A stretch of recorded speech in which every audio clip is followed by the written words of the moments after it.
함께 나누실 하나님의 말씀 여호수아서 1장 5절에서 9절 저하고 여러분이 한 절씩 교대로 읽으시겠습니다. 내 평생에 너를 능히 대적할 자가 없으리니 내가 모세와 함께 있었던 것 같이 너와 함께 있을 것임이니라. 내가 너를 떠나지 아니하며 버리지 아니하리니 강하고 담대하라. 너는 내가 그들의 조상에게 맹세하여 그들에게 주리라 한 땅을 이 백성에게 차지하게 하리라. 오직 강하고 극히 담대하여 나의 종 모세가 내게 명령한 그 율법을 다 지켜 행하고 우로나 좌로나 치우치지 말라. 그리하면 어디로 가든지 형통하리니 이 율법책을 내 입에서 떠나지 말게 하며 주야로 그것을 묵상하여 그 안에 기록된 대로 다 지켜 행하라. 그리하면 내 길이 평탄하게 될 것이며 내가 형통하리라. 함께 읽습니다. 내가 내게 명령한 것이 아니냐. 강하고 담대하라. 두려워하지 말며 놀라지 말라. 내가 어디로 가든지 내 하나님 여호와가 너와 함께 하느니라 하시니라. 아멘. 오늘 우리에게 주신 하나님의 말씀입니다. 제가 달력을 봤더니 저희가 정확히 작년 6월 둘째 주부터 여호수아서를 이렇게 나눠서 묵상하기 시작했습니다. 그래서 지난주에 마쳤으니까 딱 1년하고 2주 더 묵상한 거예요. 중간에 특별 손님들도 계셨고 또 절기 예배가 있어서 보니까 48회, 48회에 걸쳐서 여호수아서를 처음부터 끝까지 이렇게 제 자랑은 아닌데 많은 목사님들이 땅 얘기 나오는 건 다 스킵하시더라고요. 그래서 제가 나중에 나도 스킵할 걸 이런 생각을 좀 하게 됐는데 진짜 한 글자 안 빼놓고 저희들이 다 묵상했습니다. 이렇게 마치 50편짜리 장편 드라마를 연재하는 것 같은 그런 마음으로 설교를 제가 준비했었어요. 막 스토리들이 전개되고 막 이런 굴곡이 막 보일 때 마치 그런 그 역사극, 한 50편짜리 역사극을 보는 것처럼 그런 시간이었는데 사실 여호수아서를 제일 먼저 우리가 묵상하게 된 이유가 있었습니다. 이스라엘이 전혀 다른 나라가 되는 거예요. 그들이 이제 나라를 이루고 땅을 점령하면서 없었던 것들을 세워가는 그런 기록이기 때문에 저희도 이제 없었던, 여기 작년 1월에는 아무것도 없었습니다. 네. 아무것도 없었던 곳에 교회를 이루어가는 저희들한테 진짜 딱 맞는 말씀이다. 그래서 여호수아 말씀을 택하기도 했고요. 개인적으로는 여호수아 말씀이 특별히 오늘 이 본문이 제 인생을 바꾼 본문이기 때문에 그렇습니다. 미국에서 유학생활하고 막 이렇게 좀 지낼 때 제가 모든 걸 다 포기해버린 때가 있었어요. 심지어는 목사도 하지 말아야 되겠다. 그리고 교회도 나가지 말아야 되겠다. 이렇게까지 제가 다 포기해버린 때가 있었습니다. 그때 하나님이 이 말씀으로 저를 세워주셨어요. 이 말씀으로. 이렇게 자세히 말씀드리고 싶은데 너무 기니까 제가 이렇게 설교 준비를 하느라고 여호수아 요 말씀을 묵상하고 있었는데 요 구절이 그때 중심 메시지였습니다. 그래서 저하고 GBS 하시는 분들은 아시잖아요. 제가 설교 준비할 때 몇 가지 본문을 보죠? 4가지. 한국어 2개, 영어 2개를 보잖아요. 그래서 그때도 NIV 성경을 막 묵상하고 있었는데 여호수아 1장 5절에서 9절이 저한테 딱 클릭됐어요. 그래서 이 말씀으로 설교를 하면 되겠다라고 했는데 생전 처음 보는 사람이 저한테 와서 한자도 안 틀리고 NIV 버전으로 이 말을 해주는 거예요. 제가 그때 이 속에서 모든 게 무너지는 그런 경험을 했습니다.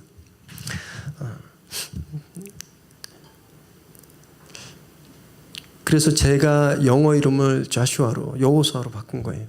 이 말씀이 저를 이렇게 다시 태어나게 했기 때문에, 목사로서의 콜링을 주셨기 때문에, 그리고 또 제가 굉장히 이성적인 사람입니다. 딱 보시면 굉장히 인텔리전트하게, 이런 얘기할 때 가족들이 웃으면 다 안 믿으니까 가족들이 아멘 해야 되는 거야. 아멘. 굉장히 이성적인 사람이고 합리적인 사람이에요. 그래서 성령의 은사 이런 건 좀 이제 구식이라고 생각했었습니다. 이건 그냥 전설에나 나오는 거지 요즘같이 이성이 극도로 발달한 시대에서는 뭐 이렇게 성령의 능력은 은사는 없는 거야 이렇게 생각했었는데 제가 이 말씀으로 그렇지 않구나. 성령님이 지금도 다이나믹하게 역사하시는구나 깨닫게 되었습니다. 그래서 여호수아 말씀이 너무 소중했어요. 지난주에 말씀 끝 24장 끝을 딱 하면서 어떻게 보면 되게 좀 아쉽기도 했고 좀 서운한 마음도 있었지만, 그러나 이 말씀을 묵상하면서 그때 그 기억들이 막 나는 거예요. 그 마치 그 첫사랑의 느낌을 계속 떠올리는 것처럼 그때 하나님이 바닥에 있었던 나를 말씀으로 탁 세워주셨을 때 그 느낌이 와서 너무너무 감동적이었고 감사한 시간이었습니다. 여호수아서를 이제 정리하면서 이 여호수아서를 한마디로 말하면 무엇라고 할 수 있을까? 저는 여호수아서는요, 말씀을 지키는 삶, 이게 여호수아서의 핵심이다 이렇게 생각했습니다. 그래서 오늘은요, 그 말씀을 지키는 삶이 어떤 건가, 말씀을 우리가 성경을 이렇게 놓고 불침번 쓰면서 누가 못 훔쳐가게 지키는 게 말씀을 지키는 걸까? 이게 어떤 걸까? 한번 크게 세 가지로 좀 나눠보기를 원해요. 함께 나누실 때 귀한 도전이 되시기를 주님의 이름으로 축원합니다. 첫 번째로요, 말씀을 지키는 삶은 하나님과 함께하는 삶이에요. 하나님과 함께하는 삶. 1장 1절 말씀을 자막 보시면서 읽으시겠습니다. 시작. 여호와의 종 모세가 죽은 후에 여호와께서 모세의 수종자 눈의 아들 여호수아에게 말씀하여 이르시되. 여호수아는 모세의 몸종이었습니다. 이 몸종이 뭐 하는 사람이냐면 옷 갖다 주고 음식 챙겨주고 뭐 스케줄 관리해주고 종이에요. 군대로 말하면 당번병, 더 전문 용어로는 따까리, 이 여호수아였습니다. 그냥 일거수일투족 모세를 계속 보고 모세 옆에 붙어 있어야 하는 사람이 여호수아였다라는 거예요. 여호수아가 그렇게 모세를 섬기면서 무엇을 보았을까요? 우리 모세 할아버지 머리가 점점 빠지고 계시네, 이런 거 봤을까요? 여호수아가 모세를 섬기면서 무엇을 보았을까요? 저는요, 여호수아가 모세를 보면서 하나님과 함께하는 모세와 함께하는 하나님을 보았을 거다라고 확신합니다. 그걸 가장 최지근거리에서 본 거예요. 늘 하나님께 묻고 하나님의 말씀을 받았던 그 모세를 옆에서 보면서 여호수아도 하나님에 대해서 경험한 거예요. 그리고 하나님이 함께 하실 때 불가능한 일이 없다라는 것을 그 누구보다도 잘 깨달았던 사람이 바로 이 여호수아였습니다. 승리의 비결이 무엇인지 아주 일찍부터 깨닫고 있었던 거예요. 여호수아는 그렇게 생활하다가 자기 삶의 멘토였던 모세가 하나님의 부름을 받고 죽었어요. 그러자 이제 하나님의 말씀이 그에게 임하게 됩니다. 오늘 본문인데 5절과 6절 읽겠습니다. 시작. 내 평생에 너를 능히 대적할 자가 없으리니 내가 모세와 함께 있었던 것 같이 너와 함께 있을 것임이니라. 내가 너를 떠나지 아니하며 버리지 아니하리니 강하고 담대하라. 너는 내가 그들의 조상에게 맹세하여 그들에게 주리라 한 땅을 이 백성에게 차지하게 하리라. 하나님이 모세가 떠나자마자 하나님이 말씀을 주신 거예요. 내가 모세에게 했던 것처럼 너에게도 동일하게 하겠다. 너를 떠나지 않겠다. 함께 하겠다. 그러니 강하고 담대하라. 이렇게 말한 거예요. 강하고 담대하라. 이 담대하라는 말씀이 1장에만요 3번 나와요. 6절, 7절, 9절 총 3번 하나님이 3번이나 반복하신 거예요. 이것은 무엇을 뜻하냐 하면 여호수아가 이때 너무너무 두려워하고 있었다라는 거예요. 하나님이 한번 말하면 두려움이 없어져야 되는데 그 두려움이 안 사라지고 계속. 그리고 하나님이 3번씩이나 두려워 말라, 두려워 말라, 두려워 말라 말씀하시는 거예요. 왜 안 그랬겠어요? 그죠? 든든한 리더였어요. 기댈 담벼락 같은 큰 바위 같은 모세가 없는 거예요. 그가 떠나니까 이제 누구한테 기대야 되나, 이제 어떻게 해야 되나, 어디로 가야 되나, 이 백성들을 어떻게 인도해야 되나, 그 마음속에 두려움이 엄습한 겁니다. 엄습한 거예요. 그가 두려움에 사로잡힌 순간 하나님의 말씀이 임한 거예요. 하나님이 이후에도요 8장 아이성 이 두 번째 아이성 전투에서도 10장 아모리 족속의 5 왕들과의 길갈에서의 싸움에서도 11장 하소랑을 비롯한 북쪽의 총연합군과의 싸움에서도 하나님이 동일한 말씀을 주세요. 두려워하지 말라. 강한 대적들 앞에서 두려웠겠죠. 수적으로 상대가 안 되는 거예요. 상대가. 어저께 멕시코와 한국 그거보다 더 상대가 안 되는 거예요. 그냥 딱 보니까 무조건 지게 돼 있는 거예요. 그런 상대 앞에 두려움이 찾아왔을 때 하나님이 말씀을 주시는 거예요. 두려워하지 말라. 내가 이기게 하겠다. 그리고 진짜 그 하신 말씀대로 이기게 하셨어요. 두려움이란 감정은요, 여기서 자유로울 수 있는 사람이 이 세상에 없습니다. 우리는 누구나 다 두려움을 품고 살아요. 왜냐하면 세상이 늘 불확실하고 위험밖에 없어서 그래요. 성공해도 두려우시잖아요. 그죠? 실패해도 두렵고 기뻐도 두렵고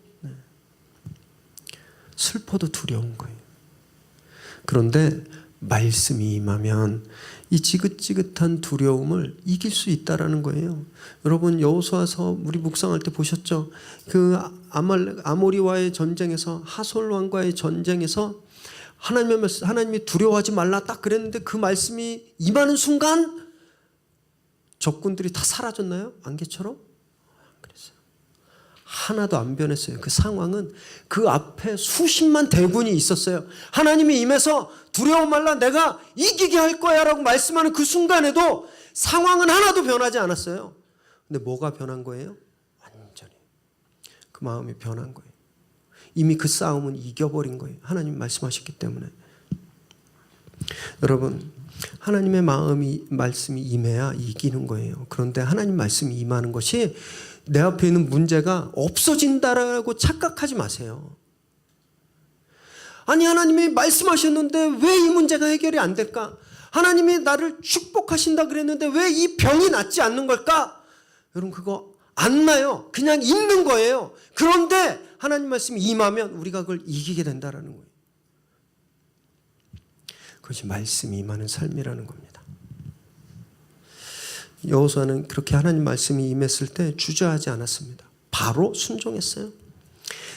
자기 능력은 업그레이드 되지 않고 적들도 하나도 다운그레이드 되지 않았어요. 변하지 않는 상황에서 그는 담대하게 나아갔습니다. 왜냐하면 말씀하셨기 때문에. 그 일을 7년간 한 거예요. 7년간. 여리고성 함락부터 북쪽의 왕들을 몰아낼 때까지 7년 동안 여호수아는 한결같았습니다. 7년 동안. 그래서 여호수아서는요 우리에게 매뉴얼 같은 거예요. 매뉴얼. How to win. 어떻게 이길 것인가 그거에 대한 매뉴얼이에요. 세탁기 사면 잘 모르면 어떻게 해요? 그 열어보죠. 그래서 이 플러그를 먼저 꽂아야 돌아가는구나. 그래서 꽂잖아요. 스위치를 눌러야 되는구나. 이 뚜껑을 열고 세제를 넣어야 되는구나. 그것을 보고 따라하면 작동하는 것처럼 두려움에 사로잡혔을 때 여러분 사방이 막혔을 때 아무것도 할 수 없을 때 여호수아서를 보는 거예요. 그래서 매뉴얼대로 따라 하시는 겁니다. 하나님의 말씀이 임하는구나.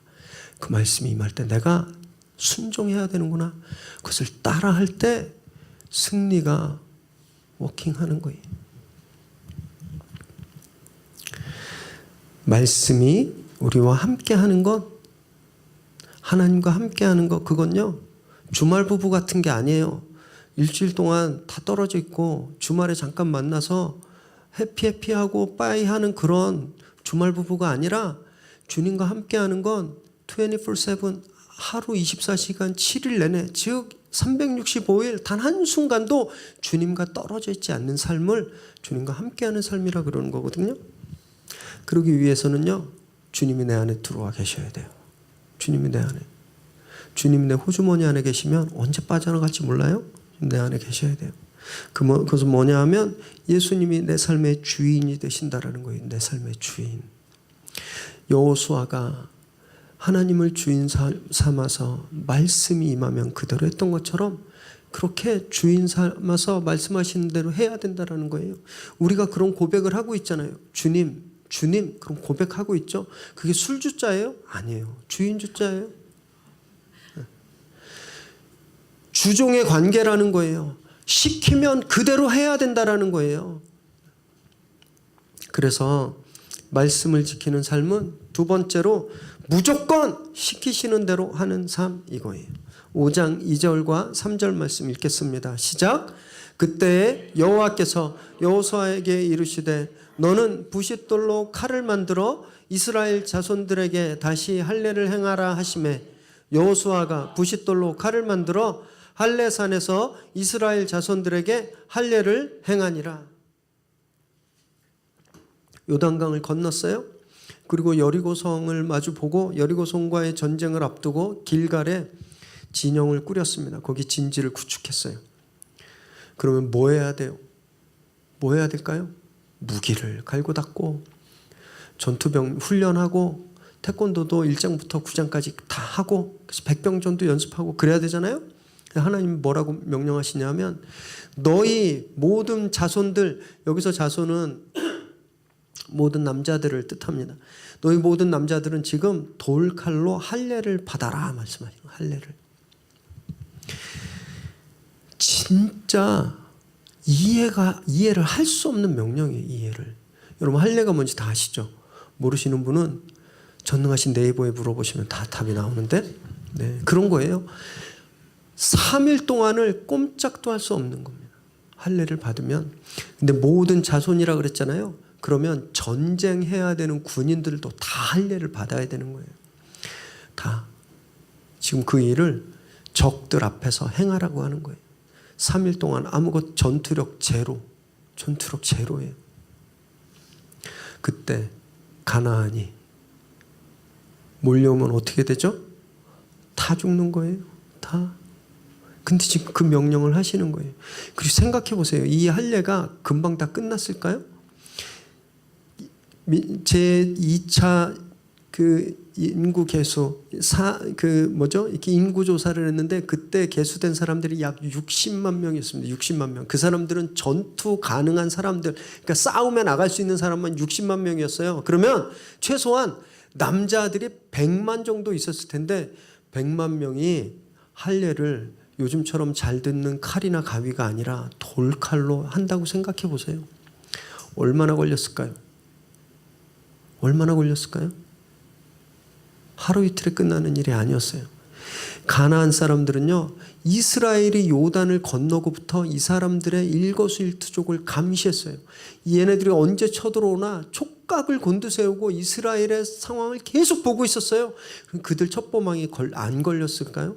야, 지금 이스라엘 얘네들 이상해. 걔네들 막 할례 받고 있어. 지금이 기회야. 여러분 이런 얘기가 없었겠어요? 그래서 성경은 이스라엘이 공격당했다고 나오지 않는 거예요. 그때 가나안은 두려워서 아무것도 못하고 있었다는 거예요. 왜냐하면 하나님이 그렇게 하셨기 때문에. 아시겠어요? 네. 하나님이 말씀하셨어요. 그리고 여호수아가 고민도 하지 않아요. 하나님 그러다가 쟤네들 쳐들어오면 어떡해요? 하나님 그래서 우리 다 죽으면 어떡해요? 이런 말 하지도 않았어요. 그냥 말씀이 들리니까 바로 부싯돌로 칼을 만들었습니다. 그리고 할례를 행한 거예요. 그냥 하라고 하시면 하면 돼요. 내 생각, 내 경험, 다른 사람의 조언이 다 필요 없어요. 그냥 조건 없이 그냥 들리면 바로 하는 거예요. 우리가 순종하지 못하는 이유가 있는데 너무 생각이 많아서 그래요. 너무 생각이 많아요. 지금 엄청난 정보들을 우리가 받고 있잖아요. 아마 1년 동안 우리가 접한 그 정보가 이 당시에 100년간 얻은 정보보다 훨씬 많았을 거예요. 우리는 머릿속에 너무너무 많아요. 그래서 거기에 마음이 쏠려 있어요. 그러니까 하나님 말씀이 제대로 들리지 않는 거예요. 하나님 말씀이 들려도 우리가 가지고 있는 정보로 분석합니다. 이게 맞나? 이게 합리적인가? 이게 확률이 얼마나 높을까? 이렇게 하면 나한테 득이 될까? 실이 될까? 계속 계산하는 거예요. 계속. 그래서 주님 이러면 좀 곤란한데요. 제가 손해보는데요. 그래서 불순종할 때가 많아요. 그러다가 진짜 큰 것을 손해보는 경우가 있게 되는 거예요. 제가 실명은 밝히지 않겠습니다만 신문 보시면 다 아실 수 있어요. 몇 년 전에 서울의 한 대학 교수님이 벌크 핀펫이라고 하는 모바일 핵심 기술을 발명했습니다. 그리고 특허를 냈어요. 이 기술을 인텔이 100억을 주고 사용하고 있습니다. 특허료 100억을 내고 그들이 몇 년 동안 계속 사용하고 있어요. 그런데 이 인텔 미국 기업이잖아요. 근데 한국에 있는 어떤 기업이 3년간 그냥 무상으로 썼어요. 그래서 이분이 특허료를 내라고 여러 차례 요구했는데 무시당한 거예요. 왜냐하면 이 사람들도 그래왔으니까. 자기보다 약한 사람들이 좋은 기술을 개발하면 정당한 대가를 주고 사서 쓰지 않고 똑같은 걸 만들어냈어요. 그래서 이분이 미국에 있는 특허 심판원에 소송을 했습니다. 특허 소송을 걸었어요. 처음에는 콧방귀도 안 꼈어요. 이건 뭐 계란으로 바위치기고 뭐 다윗과 다윗과 솔리앗이 아니라 다윗과 골리앗 대결보다도 상대가 안 되는 거기 때문에 이 대응을 안 하는데 이 재판 결과가 막 바뀌기 시작하는 거예요. 자기 회사에 불리하게 막 가기 시작하니까 그때서야 움직이기 시작했어요. 계산기를 막 두드려서 특허료를 주는 게 더 쌀까? 아니면 다른 더 경제적인 방법이 있을까? 이것을 고민해가지고 이 회사가 어떻게 했는지 아세요? 다른 방법을 택하기로 했습니다. 이 교수님이 이전에 속해 있었던 대학에 압력을 넣기 시작했어요. 10여 차례. 뭐냐면 이 특허권이 이분한테 있는 게 아니라 너네 학교에 있다고 얘기해라. 그래서 그 탄원서를 써서 미국에 있는 특허 심판원에 내라. 그래서 이 사람이 한 재판을 무효화시키게. 그래서 이 학교가 진짜 써서 보냈어요. 이 특허권 우리 학교에 있다. 이 사람한테 있지 않다. 결과가 어떻게 났는지 아세요? 지난주 결과 났습니다. 인텔이 100억 냈잖아요. 이 학교에서 보낸 그 탄원서도 기각당하고 특허권을 침해했다고 결정을 내렸어요. 그래서 인텔이 냈던 사용료의 무려 40배, 4천억 벌금이 나왔어요. 그러면서 뭐라고 했냐면 만약에 의도적으로 했다면 그 4배까지 물릴 수 있다고 얘기했습니다. 1조 446이니까 1조 6천억. 그냥 인텔처럼 법대로 100억 내고 썼으면 좋잖아요. 한국의 벤처 그 생태계도 좀 육성하고 자기들도 티도 안 나요. 이 기업 남 말 사줄 때는 수십억씩 해서 사준 그 기업이에요. 100억은 진짜 돈도 아닌 거예요. 계산기를 두드린 거예요. 계산기를. 보면서 야 정말 치졸하고 천박한 기업 윤리다 라는 것을 라고밖에 생각할 수가 없었어요. 그래서 너무 수치스럽고 창피하고 이해가 안 되시죠? 진짜 어떻게 이럴 수 있는지 이해가 잘 안 되시잖아요. 그런데요 우리도 이 회사같이 할 때가 있더라고요. 이 회사같이 하나님께서 말씀하셨어요. 그냥 이렇게 해. 근데 이게 막 계산기를 두드려 보니까 내가 좀 손해보는 것 같은 거예요. 내가 그거 또 억울해서 싫어요. 그거 손해보기가. 그래서 순종하네. 그냥 했으면, 그냥 조금 억울해도 했으면, 조금 손해보는 것 같았지만 그냥 하나님이 하라니까 했으면 할례를 받고 나중에 여리고성을 무너뜨렸던 그런 승리를 우리가 얻었을 텐데 그거 하기 싫어서 우리 계산기 두드려 보고 그거 하기 싫어서 안 하니까 나중에 더 큰 걸 잃어버리는 거예요. 제가 미국에서 그렇게 10년을 잃어버렸어요. 10년. 진짜 지금 후회하는 게 뭔지 아세요? 내가 5년만 빨리 정신 차렸어도 내가 진짜 5년만 빨리 포기했어도, 내가 5년만 빨리 하나님한테 무릎 꿇었어도 이 5년 동안 진짜 많은 목회 훈련을 했겠다. 그게 제가 지금 제일 후회하는 거예요.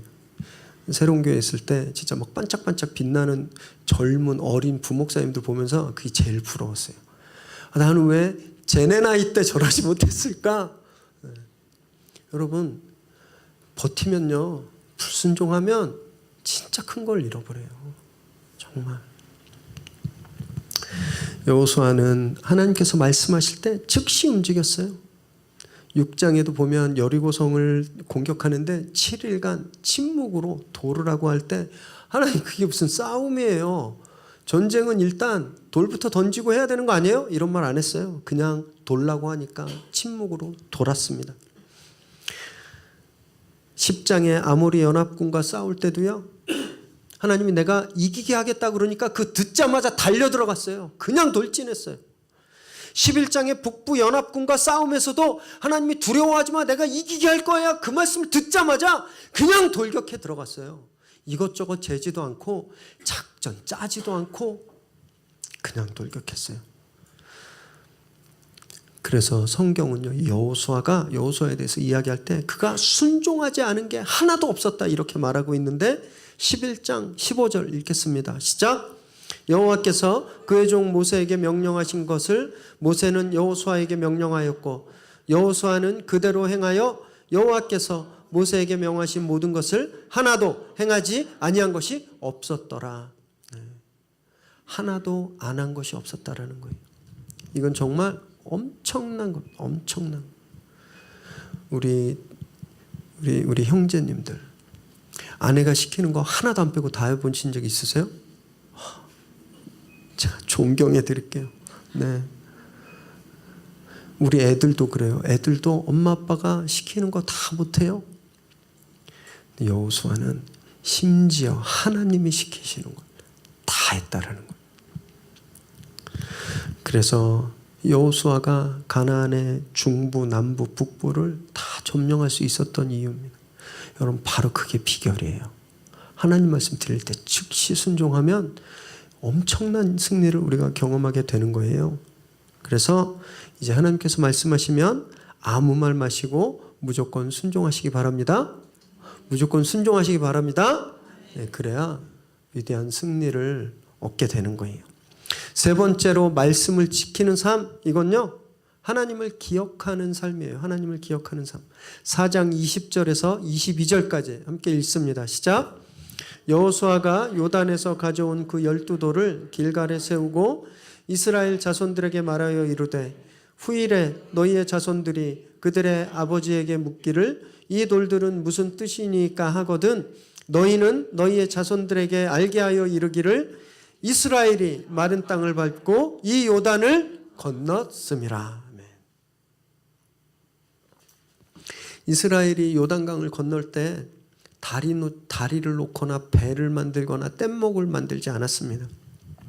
하나님 뭐라고 말씀하셨냐면 언약궤를 맨 제사장들, 레위인 제사장들의 발이 강물에 잠길 때 그 물을 끊겠다 말씀하셨어요. 그래서 진짜 그들이 강물에 발을 딱 담그니까 물이 그쳤습니다.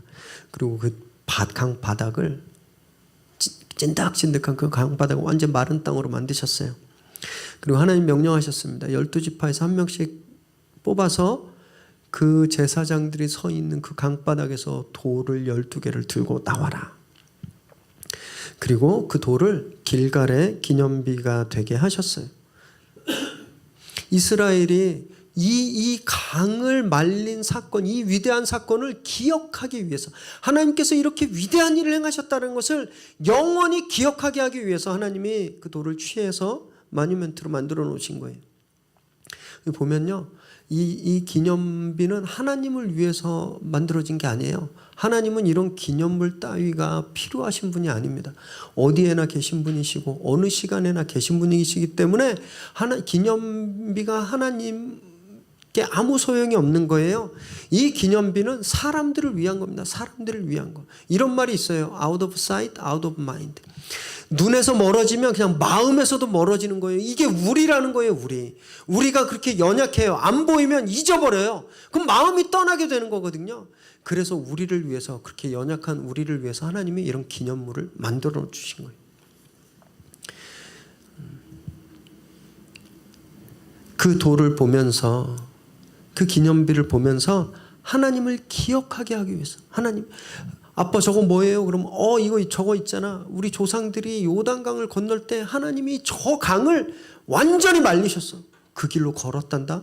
와, 하나님 진짜 대단하신 분이야. 그럼 하나님 대단하신 분이야.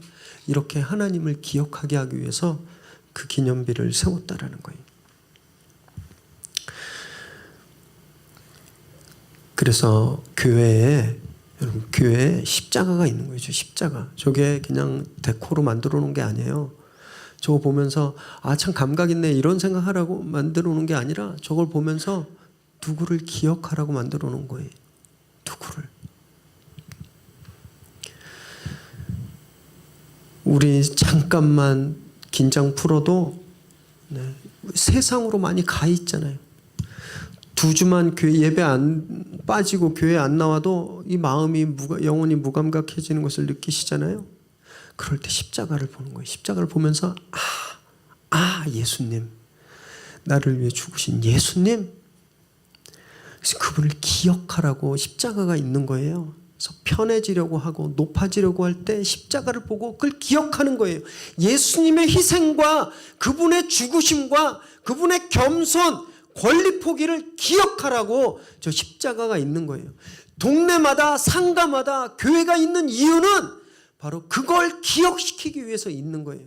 여기에 위례 새로운 교회가 있고, 요거 좀 이따 올라가면 위례 새로운 교회, 제 머리보다 큰 글씨로 다 써 있는데 그렇게 박혀놓은 이유는요, 여기 교회가 있어요. 이것보다도 예수 그리스도를 사람들이 기억하기 위해서 이 교회가 있는 거예요. 교만해지려는 우리를 내려놓고 욕심과 쾌락을 멀리하려고, 그러기 위해서 있는 거거든요. 이스라엘은 그래서 이 길갈에 있는 돌 말고 여러 곳에 기념비가 있었어요. 6장에 여리고성이 허물어진 것을 그대로 놔뒀어요. 7장에 아골골짜기도 그대로 놔뒀고요. 8장에 아이성도 그대로 놔뒀습니다. 10장에 막게다굴, 22장에 요단 강가에 있는 큰 제단, 그리고 지난주에 나눴던 24장의 언약의 큰 돌, 곳곳에 하나님을 기억시키는 기념비들이 있었던 거예요. 왜냐하면 잊어버리지 않으려고, 하나님을 기억하기 위해서. 안 그러면 망하니까. 영적 기억상실증은 죽음에 이르게 하는 치명적인 병이기 때문에 그러지 않으려고, 보려고, 그걸 보면서 하나님을 기억하려고 몸부림친 거예요. 여러분, 저희도 기억하셔야 돼요. 기억. 누가 막 내 흉을 봤어요. 막 내가 안 했는데 했다 그러고 막 흉 보고 뒷담 화한 얘기를 막 들으면 어떻게 하세요? 전화부터 끊으시잖아요. 락 풀고 딱 누른. 그 전에 기억하셔야 되는 거예요. 원수도 사랑하라. 이 말씀을 딱 기억해서 원수도 사랑하라 그랬는데 얘는 내가 왜 못 사랑하겠어? 그러셔야 되는 거예요. 지금 북미 회담이 성공적으로 막 진행되고 있죠. 북한이 미군 전사자 유해 259를 발굴해서 판문점을 통해서 막 반환한다 그러고, 폼페이오가 이제 북한에 막 간다 그러고, 막 너무너무 화해 모드가 잘 진행되고 있으니까 빨리 가야지. 그래서 남들보다 빨리 파주 가서 땅 사고 그러는 게 아니라 그때 기억하셔야 되는 거예요. 데살로니가서 3장 10절, 일하기 싫으면 먹지도 말라. 이것은 땀 흘리지 않으면 먹지도 말라는 거거든요. 불로서도 그래서 땀이 배어있지 않은 이득을 탐하지 말아야 되겠다, 이렇게 생각해야 된다라는 거예요. 옆에 사무실 사장이 우리 사무실 놀러와서, 야, 내가 우리 조카랑 우리 처갓집 누구누구 우리 회사 직원이라고 이제 가짜로 딱 해놔서 월급 준 걸로 해서 내가 이 비자금 챙겼는데 되게 좋아, 당신도 해봐. 그럴 때 그럼 나도 처가 식구들 여기 우리 회사 직원으로 써야 될까? 이런 마음이 딱 들 때 기억하셔야 되는 거예요. 거짓말하지 말라, 속이지 말라. 그리고 그것을 안 해야 되는 겁니다. 그걸 기억 못하니까 죄 짓는 거예요. 기억이 안 나요. 십자가를 봐도 예수님이 기억이 안 나고 교회를 봐도 예수님이 기억이 안 나는 거예요. 그러니까 세상에 못돼 먹은 걸 다 교회로 가지고 들어와서 자식한테 물려주고 투기하고 사기치고 그러고 있는 거예요. 그러면 망합니다. 그러면 망해요. 이렇게 생각되시나요? 아니, 목사님, 그러면 사업을 어떻게 해요? 적당히 좀 이렇게 스킬 써가지고 좀 이렇게 남들 안 볼 때 좀 이렇게도 좀 하고 다른 사람 다 그러는데 난 안 하면 망해요. 그럼 이게 현실적으로 어쩔 수 없는 거잖아요. 이렇게 생각하시나요? 그럴 때 여호수아서를 딱 보시는 거예요. 여호수아서를 이스라엘이 가나안과 전쟁할 때 그 사람들하고 맞먹는 무기를 사러 다녔어요. 그 아시리아와 바벨론에 가서 전차를 수입했어요. 그거 갖고 싸웠나요? 그러지 않았어요. 이 사람들은 오직 하나님 말씀 가지고 싸웠어요. 그래서 승리한 거예요. 하나님이 함께 하실 때 이기는 겁니다. 하나님이 함께 하지 않았는데 이기는 건요, 이건 독이에요. 독. 반드시 독이 돼서 우리에게 돌아와요. 그래서 말씀을 늘 묵상하셔야 돼요. 말씀을 늘 묵상하시고 잊지 말아야 돼요. 하나님이 어떤 분이신지를 늘 기억해야 되는 겁니다. 그때 승리하게 되는 거예요. 그때 날마다 그렇게 이기시게 되길 주님의 이름으로 축원합니다. 이제 말씀을 정리하겠는데요. 예수님을 주인으로 모시는 것, 그리고 무조건 주님이 시키시는 대로 그냥 순종하는 것, 그리고 말씀을 기억하며 사는 것, 이렇게 사시면, 이렇게 말씀을 지키는 삶을 사시면요, 우리 인생이 바뀌고 운명이 바뀝니다. 24장 29절 말씀 함께 읽습니다. 시작. 이 일 후에 여호와의 종 눈의 아들 여호수아가 110세에 죽음에, 이 여호수아 죽음이에요. 이 구절은 일종의 여호수아의 묘비에 써 있는 묘비명이에요. 여호와의 종 여호수아 110세에 잠들다. 이 묘비명인 거예요. 여호수아는 처음에 여호와의 종이라고 불리지 않았어요. 1장 1절 다시 한번 읽어볼까요? 시작. 여호와의 종 모세가 죽은 후에 여호와께서 모세의 수종자 눈의 아들 여호수아에게 말씀하여 이르시되. 여호수아를 누구라고 부르는 거예요? 모세의 종이었어요. 여호수아 처음에 모세의 종이었어요. 사람 섬기는 사람이었어요. 그런데 그가 말씀을 지키는 삶을 살아내자 그의 인생이 무엇으로 바뀌는 거예요? 하나님의 종으로 바뀐 겁니다. 하나님의 종. 그 인생이 완전히 화학 변화가 이루어지는 거예요. 완전히 다른 인생으로 되어버린 거예요. 여러분, 왜 우리가 맨날 똑같이 사시는지 아세요? 맨날 똑같은 문제 때문에 고민하고 매일 똑같은 게 나를 괴롭히고 어제도 오늘도 내일도 1년 전에도 늘 그냥 그런 형편 속에서 사는 이유는 우리 인생이 아직 화학 변화를 일으키지 않아서 그래요. 우리 인생이 아직 바뀌지 않아서 그런 거예요. 여호수아만 그랬던 게 아닙니다. 여호수아만. 이스라엘도 완전히 바뀌었어요. 우리 좀 그냥 넘어가기 좀 서운하실까 봐 지도, 매주 보던 지도 가지고 왔어요. 한번 보세요. 이 가나안 12지파의 땅이에요. 이렇게 소 고기 부위에 등급해 놓듯이 이렇게 다 잘려서 12지파들이 다 가지고 있는데, 이 사람들이 이전에는 어떤 사람이었냐 하면 이집트에서 노예들이었어요. 그래서 거기서 그냥 탈출한 그 노예 무리들이었습니다. 노예 무리들이었어요. 그냥 일반 사람들. 이들이 하나님의 말씀을 지키는 삶을 살아내니까 지금 저렇게 나라가 된 거예요.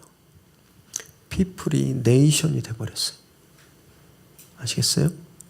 말씀을 지키면 삶의 변화가 일어납니다. 이거는 잠깐 그런 척 했다가 바뀌는 게 아니에요. 완전히 화학 변화, 다시 되돌릴 수 없는 화학 변화가 일어나는 거예요. 여러분 그렇게 인생을 바꾸시게 되기를 바랍니다. 다른 데는 비결이 없어요. 돈은 우리를 조금 편하게 해줄 수는 있습니다. 돈은 그런데 우리 삶 자체를 바꿀 수 없어요. 권력과 명성은 우리를 존경받게 만들 수는 있어요. 그렇지만 우리의 운명은 바꿀 수 없습니다. 좋은 대학이 우리 자녀들의 삶을 남들보다 좀 더 윤택하게 해줄 수는 있지만 그 아이들의 인생을 바꿀 수는 없는 거예요. 오직 살아계신 하나님의 말씀, 그 말씀만 우리 인생을 바꿀 수 있다는 것을 믿으시기 바랍니다. 그래서 그 말씀을 지키시기를 바라요. 그 말씀을 지키세요. 제가 두란노에서 무슨 커미션 받아서 매일매일 이거 사시라고 말씀드리는 거 아니에요. 여러분 진짜 중요하기 때문에 그런 거예요. 진짜.